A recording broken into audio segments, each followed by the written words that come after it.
नमस्कार प्रयागराज। आज हम आए हुए हैं सिविल लाइन लोक सेवा आयोग पर, जहां पर छात्रों ने एक बहुत बड़ा आंदोलन दिया है। आप हमारे पीछे देख सकते हैं छात्रों का आंदोलन, और यहां पर पुलिस भी मौजूद है। यहां क्या मामला है, आइए अंदर चलते हैं, जानते हैं क्या मामला है।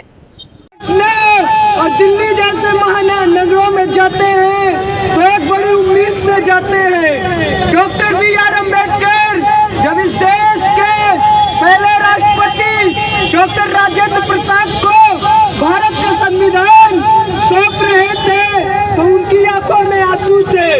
Doctor B R. अम्बेडकर ने राजेंद्र प्रसाद जी से भी संस्थानिक संस्थाओं में बैठने वाले अगर लोग अच्छे नहीं हुए तो ये भारत का संविधान कितना भी अच्छा क्यों ना हो, वो अंततः बुरा साबित होगा। तो मैं उत्तर प्रदेश लोक सेवा आयोग के अध्यक्ष संजय श्रीनेत जी को बताना चाहता हूँ कि हम लोग लोकतांत्रिक देश में रहते हैं, अपनी बातों को रख सकते हैं। जिस प्रकार अनरिजर्व कैटेगरी की कटऑफ SC, ST, OBC की कटऑफ से कम आ रही है, ये इस देश के नौजवानों के लिए चिंता का विषय है।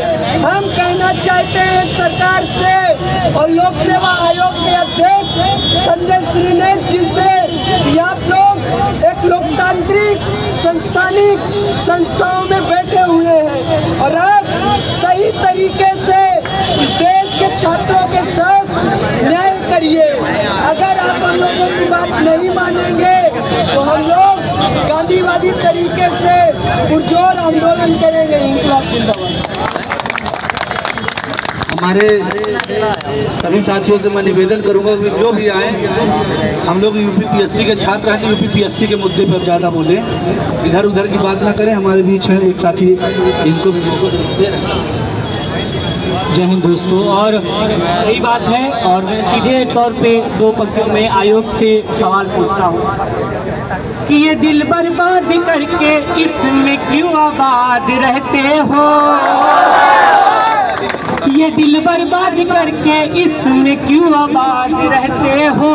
कोई कल कह रहा था तुम इलाहाबाद रहते हो। दोस्तों, और तुम्हें 4 लाइनें पढ़ता हूँ और पढ़ के आपसे विदा लेता हूँ। मैं भी प्रतियोगी छात्र हूँ, मैं गाजीपुर जिले से हूँ, तो बहुत कोशिश करके बहुत धक्के खा के आया हूँ, मेरे पास पैसे नहीं थे। सुनिएगा कि 2-4 हो तो उनको वफादार मत कहो। माफी चाहता हूँ, पढ़ता हूँ दूसरा कि जज्बे शय की शहादत को मत भूलिए, जज्बे शय की शहादत को मत भूलिए। अब हमने भी हथेली पर सर ले लिया और कत्ल होने से कब तक डरे दोस्तों, अब जब कातिलों के मोहल्ले में घर लिया। हम लोग में विशाल जी भी हैं, वो भी बात रखेंगे।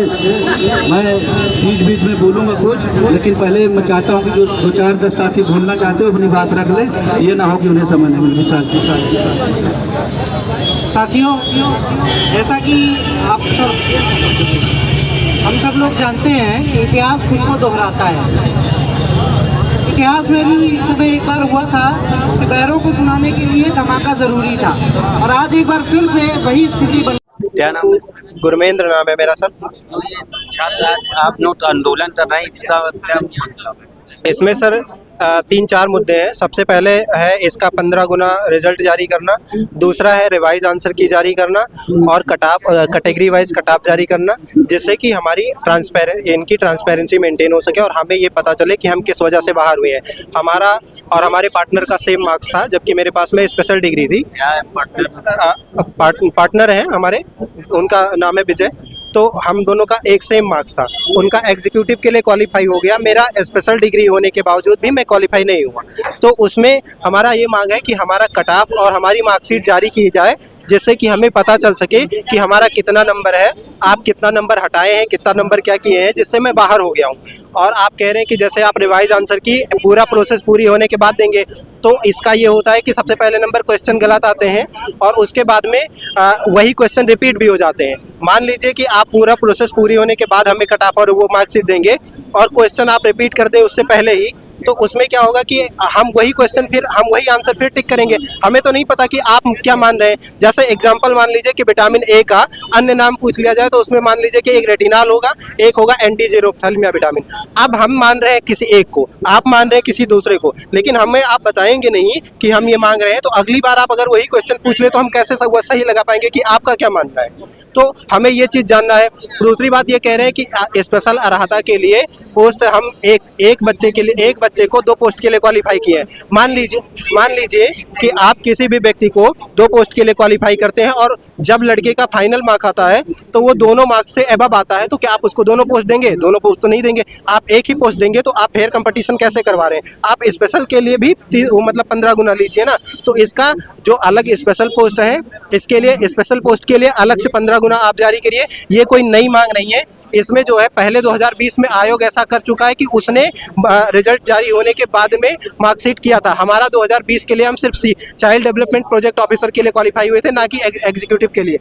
उसके अब ऐसा जब कैटेगरी वाइज जारी करेंगे तो हमें ये पता चलेगा ना कि हम अपनी क्वालिफिकेशन के अकॉर्डिंग क्वालिफाई हुए हैं कि नहीं हुए हैं। उसके बाद में आप हमें हमारा जो है रिवाइज, जब हमसे आप आपत्तियां ले रहे हैं तो आपत्तियां लेने के बाद में रिवाइज आंसर की जारी करिए कि आप उसमें क्या मतलब इम्प्रूवमेंट किए। हमें अपनी गलतियों को तो बताइए। हम अयोग्य हैं, चलिए हम मान लेंगे, लेकिन आप हमें अयोग्य ठहराइए ना। किस बात के लिए? हम अपनी OMR आपको देके हम अपना सच्चा सिद्ध कर रहे हैं। आप अपनी ट्रांसपेरेंसी हमारी मार्कशीट देकर हमको जो है वो करिए। हमारी ये मांग है कि रिजल्ट को 15 गुना जारी किया जाए। अगर आप ये कह रहे हैं कि एक लड़का 2 पोस्ट के लिए क्वालिफाई कर रहा है तो उसका आप अलग रिजल्ट देने से उसकी संख्या बढ़ नहीं जाएगी, उसका मार्क्स रोल नंबर ही अलग होगा। आपका भार नहीं बढ़ेगा, संख्या का भार नहीं बढ़ेगा। तो आप इसको कैटेगरिकली मतलब आप जारी करके उसको हमें क्लेरिफाई करिए। उसके बाद में हमारी मार्कशीट जारी करिए और उसके बाद कैटेगरी वाइज कट ऑफ जारी करिए, जिससे कि हमें आप पर विश्वसनीयता बनाने में दिक्कत ना हो, हम आप पे विश्वास कर सकें। बस लोक सेवा आयोग को इससे पहले भी कई बार ज्ञापन दिया जा चुका है, लेकिन उसके बाद अभी कुछ दिन पहले लास्ट में उन्हें बताया कि फिर से ज्ञापन दिया गया तो वो कहे मेरे पास ऐसा कोई मुद्दा आया नहीं। वो कहते हैं कोर्ट जाइए। आप बताइए कि हम एग्जाम आपके पास दे रहे हैं तो हम कोर्ट क्यों जाएं? कोर्ट का तो मामला यही होगा कि हमसे जो है कि हम उनसे कोई चीज मांग रहे हैं। हम जब हमारी चीजें आपके पास है तो हम आपसे मांगेंगे ना। हमारी चीजें आपके पास है तो आप देंगे ना कि कोर्ट देगा ना। तो हमारी यही डिमांड है कि हमारी मांगे जो है, हमारा अधिकार हमको दीजिए। और हम कोई नई मांग नहीं मांग रहे हैं, आप इसे कोई भिक्षा नहीं मांग रहे। हम वही चीज मांग रहे हैं जो हमारी है और जो हमारे लिए जरूरी है। अगर हम अपने इंटरनल मार्कशीट को नहीं देख सकते हैं तो फिर हमारा कैसा राइट टू इन्फॉर्मेशन? हमें हमारे मार्कशीट देखने में कोई इंटरनल डिस्टर्बेंस नहीं हो जाएगा। आप हमें राइट टू इन्फॉर्मेशन मेंस में पढ़ाते हैं, आप राइट टू इन्फॉर्मेशन फॉलो भी करिए ना। आप हमको नैतिकता पढ़ाते हैं, आप नैतिकता को दिखाइए भी ना। हम आपसे छोटे हैं तो आपको नैतिकता ज्यादा आनी जाती है, आप दिखाइए ना। हम जो चीज डिमांड कर रहे हैं शांतिपूर्वक तरीके से, आप उसको दिखा के आप ट्रांसपेरेंसी मेंटेन करिए, तभी तो हम एक संवैधानिक संस्था पे भरोसा कर पाएंगे कि ये डेमोक्रेटिक तरीके से संविधान सम्मत चल रहा है। तो हमारी यही मांग है कि जो हमारे 6 मुद्दे हैं उसका ऑलरेडी ज्ञापन दिया जा चुका है, उस पर विचार करके हमको क्लेरिफाई करें और जो है हमको बताएं कि हमारी क्या कमियां हैं और हमारी मार्कशीट जारी करें, कट ऑफ जारी करें और 15 गुना जो उसका है या क्लेरिफाई करें और उसमें रिजल्ट को ऐड करें। ये हमारा जो जी धन्यवाद। 15,000 होता है, जबकि इन्होंने 947 पोस्ट पर भी 15,066 लड़कों को क्वालिफाई किया। कैसे? जबकि स्पेशल पोस्ट होने के बावजूद भी अब की बार 2025 में जबकि 920 पोस्टें आई हैं, इन्होंने बोला कि हम विशेष अर्हता के आधार पर लगभग 11,000 लड़कों को क्वालिफाई करते हैं। 11,728 लड़कों को इन्होंने क्वालिफाई किया, जबकि इन्हें क्वालिफाई करना चाहिए था 13,800 लड़कों को। अगर मान लीजिए ये कहते हैं कि एक लड़के को हम 2 पोस्ट के लिए क्वालिफाई करते हैं, तो 2 पोस्ट के लिए अगर आप क्वालिफाई, मान लीजिए विशेष अर्हता का कट ऑफ जाता है 700 नंबर और एग्जीक्यूटिव का कट ऑफ जाता है 720 नंबर, और उस लड़के का कट ऑफ अगर 750 नंबर, उस लड़के का नंबर अगर 750 नंबर आ जाता है, तो क्या आप उसको दोनों पोस्टें देंगे?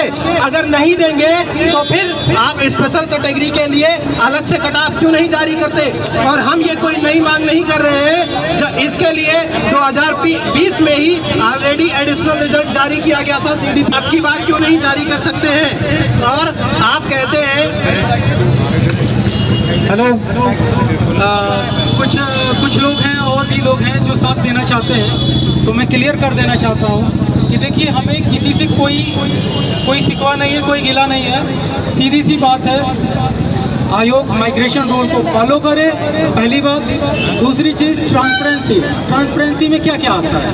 आयोग जब प्रीलिम्स का जब एग्ज़ाम कराए तो उसके साथ रिजल्ट जारी करे, तो रिजल्ट के साथ कट ऑफ के साथ स्कोर कार्ड बताए, कैटेगरी वाइज किसकी कितनी कट ऑफ है। अगर ये आयोग बताएगा, हम इस सब चीज़ों के लिए तैयार हैं। माइग्रेशन और ट्रांसपेरेंसी ऑन द स्पॉट जब प्रीलिम्स का रिजल्ट आए तो उसके साथ ही होना चाहिए। बस हमारी यही मांग है। 2024 पीसीएस में भी क्या होता है कि एग्ज़ाम होता है, 72 क्वेश्चन वाला लड़का मेंस लिखता है, और खुद कुछ टीचर लोग हैं वो खुद ही बात बोलते हैं, और 78 और 80 क्वेश्चन वाला लड़का बाहर जाता है। क्वेश्चन गलत होना, चेंज होना, ये भी आयोग पे एक बहुत बड़ा सवाल है। वो कहते हैं कि हमने 400 लोगों को हटा दिया, 100 लोगों को हटा दिया, बट उनका नाम से भरोसा कर सकते हैं कि ये कर रहे हैं। तो देखिए, कोई कितना भी कुछ बोले, माइग्रेशन इम्पोर्टेंट है और उसके साथ ट्रांसपेरेंसी भी इम्पोर्टेंट है, और ये चीज़ें दोनों इम्पोर्टेंट। स्कोर कार्ड सबका जारी होने चाहिए प्रीलिम्स रिजल्ट के साथ, और हम लोगों में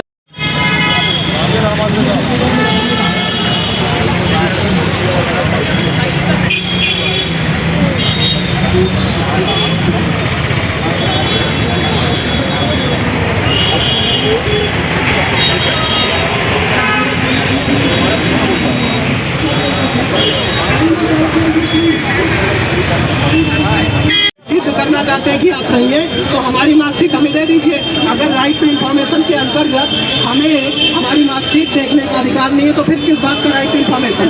कौन सी इंटरनल सिक्योरिटी डिस्टर्बेंस हो जाएगी हमें अपनी मार्कशीट देखने में? आप बोलते हैं कि हमारी मार्कशीट आपकी इंटेलेक्चुअल प्रॉपर्टी है। हमारी मार्कशीट हमारी इंटेलेक्चुअल प्रॉपर्टी होगी ना, आपकी कैसे हो सकती है?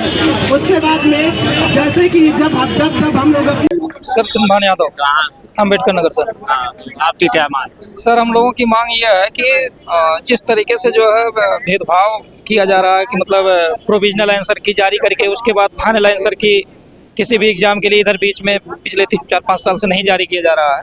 तो हम लोग ये चाहते हैं कि हम लोगों को एक प्रोविजनल आंसर की जारी करने के बाद फिर फाइनल आंसर की जारी की जाए, फाइनल आंसर की के बाद जो है फिर रिजल्ट जारी किया जाए, और रिजल्ट जारी होने के बाद हम लोगों को मार्कशीट जो है श्रेणीवार कट ऑफ भी जारी होना चाहिए। ऐसा नहीं पता चला कि अनरिजर्व कैटेगरी से जो है ऊपर आरक्षित कैटेगरी की सर मेरिट जा रही है, तो ओवरलैपिंग किसका मतलब सही तरीके से नहीं हो रहा है। अगर ओवरलैपिंग होगा तो आरक्षित कैटेगरी की मेरिट अनारक्षित से ऊपर जानी ही नहीं चाहिए। तो कम से कम जो है आयोग की सर एक मतलब गरिमा रही है जो है, तो वो बरकरार रहनी चाहिए। हम लोग यही चाहते हैं जो है, और अध्यक्ष जी से हमारा निवेदन है कि कम से कम जो है इस पे सही तरीके से विचार करके, और एक फाइनल प्रोविजनल आंसर की के बाद एक फाइनल आंसर की हमेशा जारी करके उसके बाद रिजल्ट दें, फिर श्रेणीवार कट ऑफ दे जो है। यही हम लोगों की मांग है सर, इससे ज़्यादा और कुछ नहीं जो है। साथी एक बार फिर से आयोग को सुनाने के लिए यहाँ पर एकत्रित हुए हैं।